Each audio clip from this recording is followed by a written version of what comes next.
Welcome to the story. Don't forget to like, subscribe, and support me. Jack Watson was always fascinated by the past. As a historian in a world where the present was glorified and the future worshipped, he was one of the few who believed that understanding the past was crucial for shaping a better tomorrow.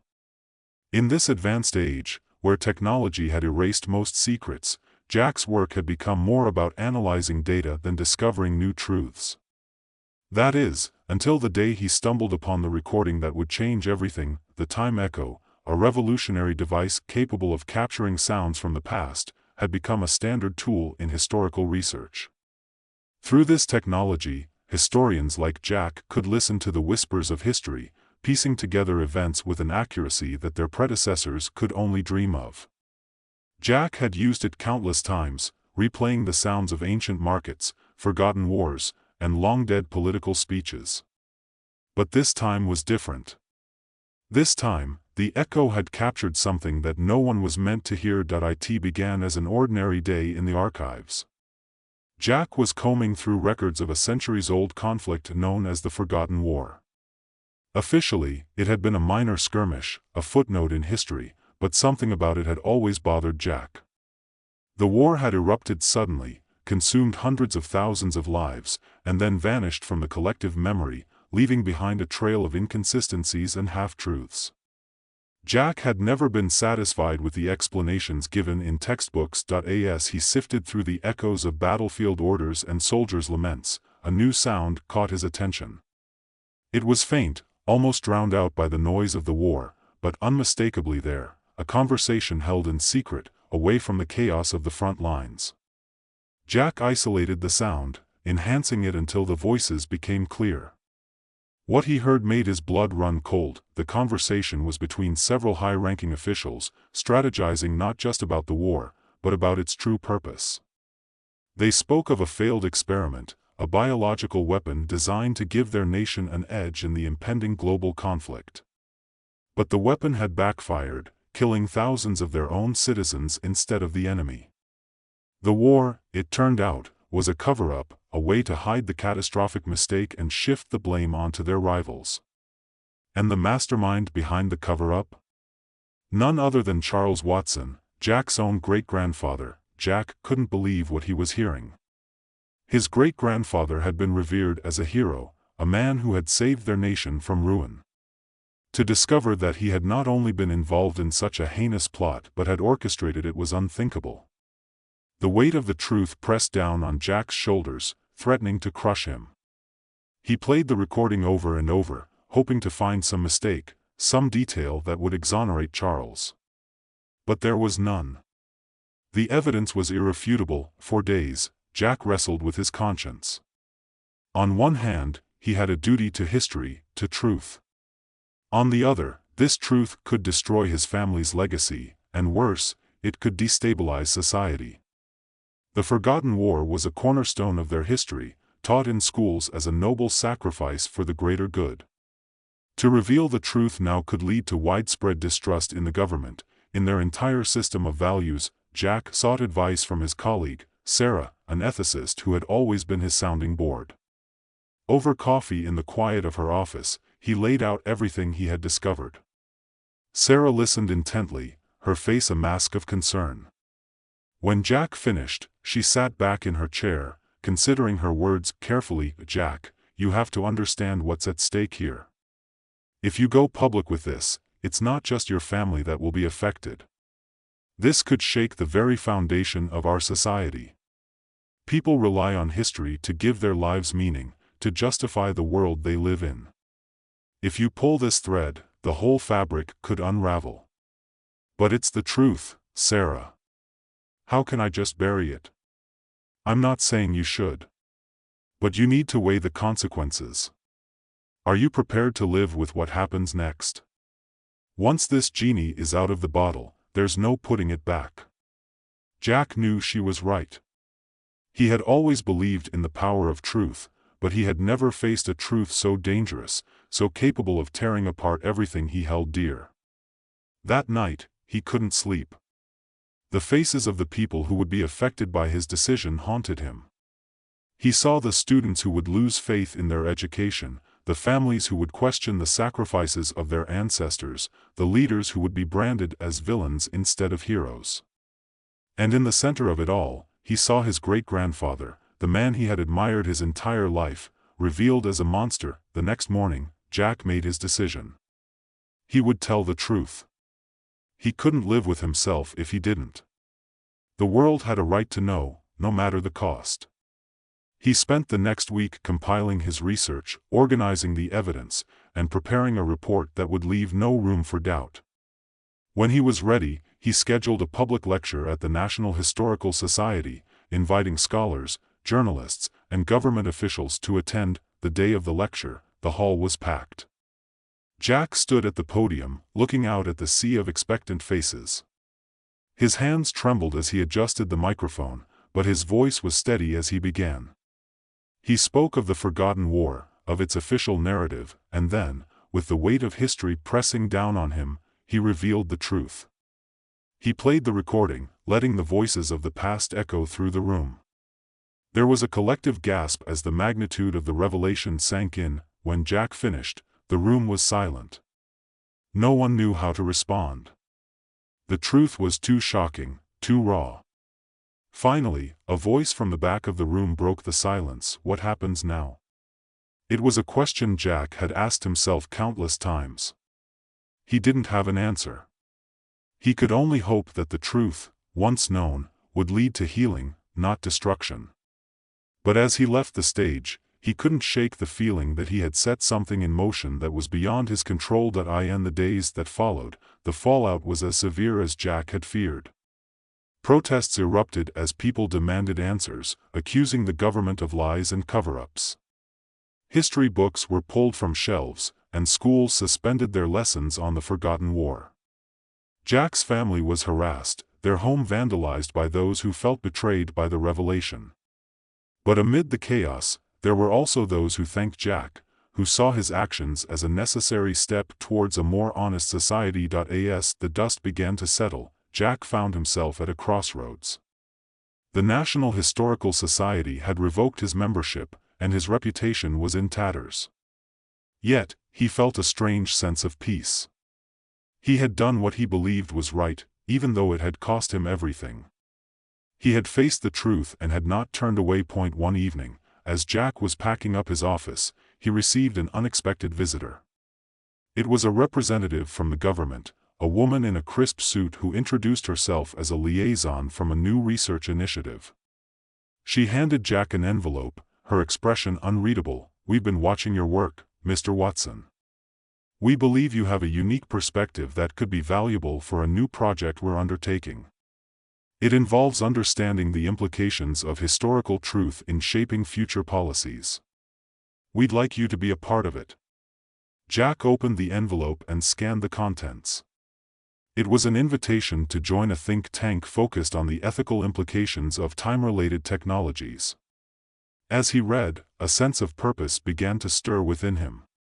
Perhaps this was his next step, a way to continue his work, not just as a historian, but as a guardian of truth. Standing at the threshold of a new chapter in his life, Jack realized that his journey was far from over. The past, with all its complexities and contradictions, had prepared him for this moment. And though the future was uncertain, he knew one thing for sure: he would face it with the same unwavering commitment to the truth that had brought him this far. As he left his office for the last time, Jack looked up at the sky, feeling a weight lift from his shoulders. The past had been revealed, and now it was time to look forward, to shape a future where truth, no matter how painful, would never again be buried. Jack stood at the edge of the elevator, the sleek metal doors reflecting the dim lights of the underground facility. The invitation had led him here, to a place that didn't exist on any map, a research center hidden beneath layers of bureaucratic secrecy.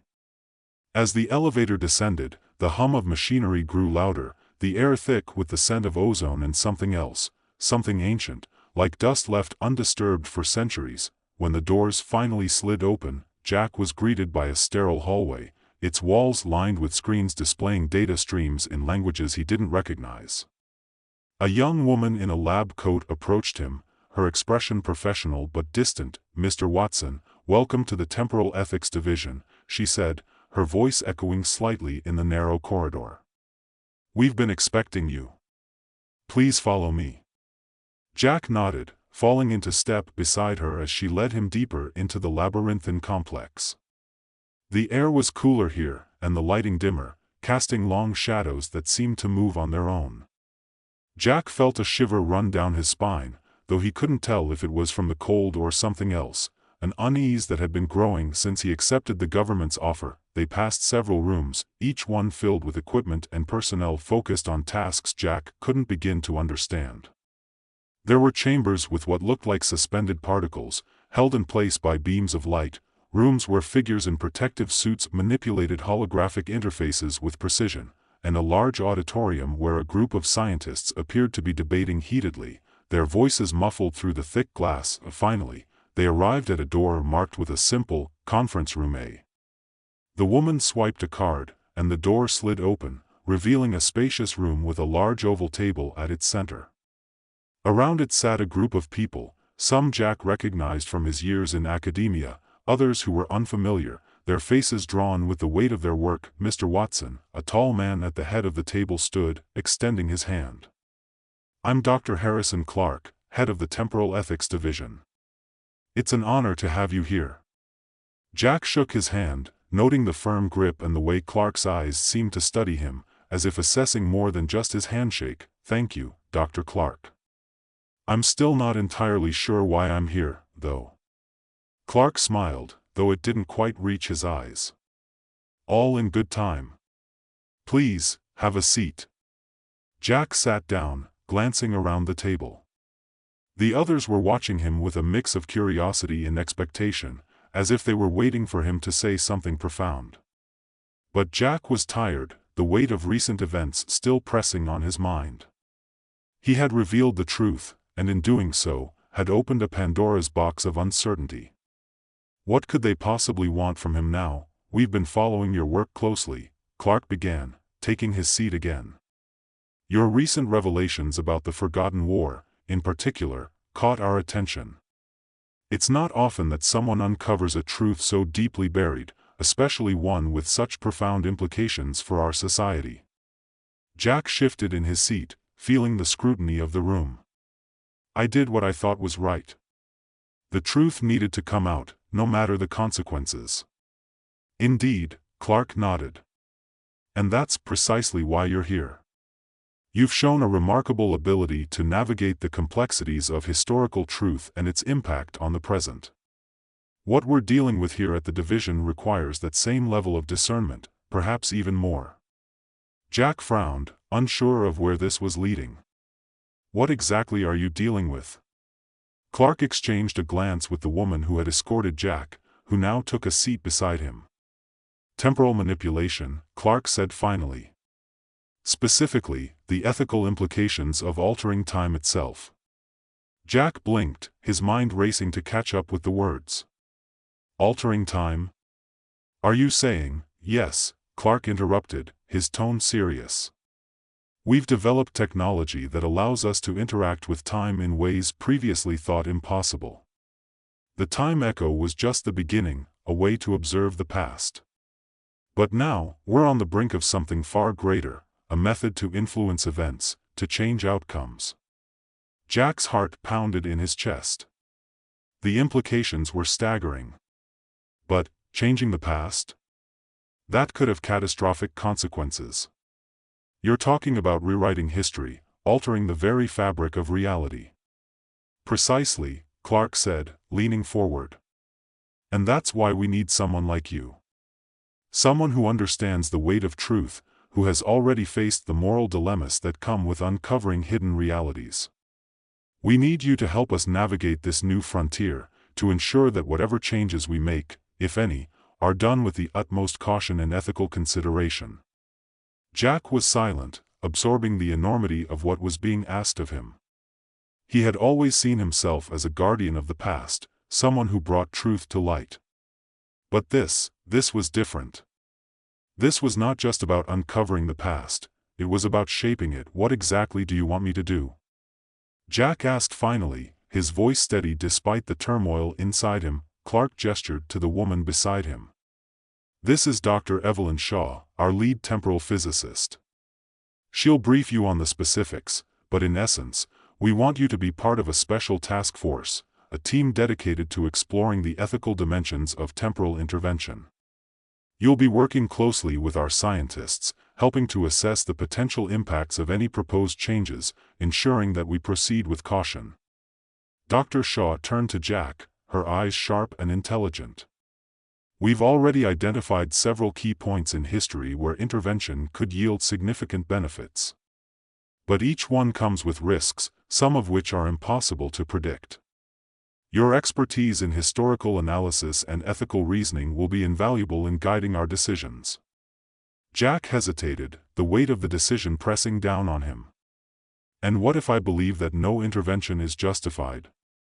That some things are better left untouched? Then we listen, Clark said simply. That's why you're here, Mr. Watson. We need someone who isn't afraid to challenge us, to question whether we have the right to play with forces beyond our understanding. Jack looked around the table, meeting the eyes of each person there. He saw a mixture of hope, fear, and determination, people who were grappling with the same questions that now swirled in his own mind. Could they really control time? And if they could, should they? All right, Jack said finally, his voice resolute. I'll do it. But I need to see everything, the research, the technology, the potential scenarios.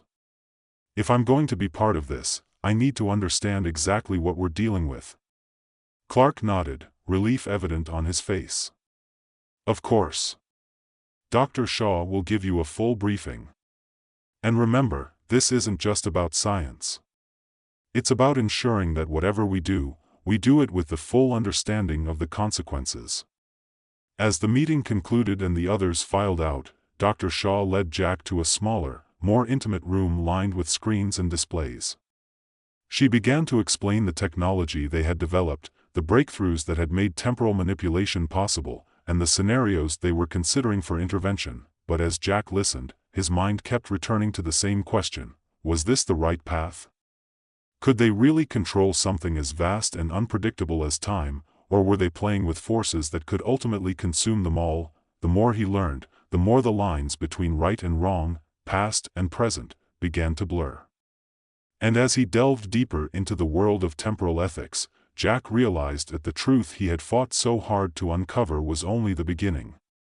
Now, he was faced with an even greater challenge, one that could reshape the future in ways no one could foresee.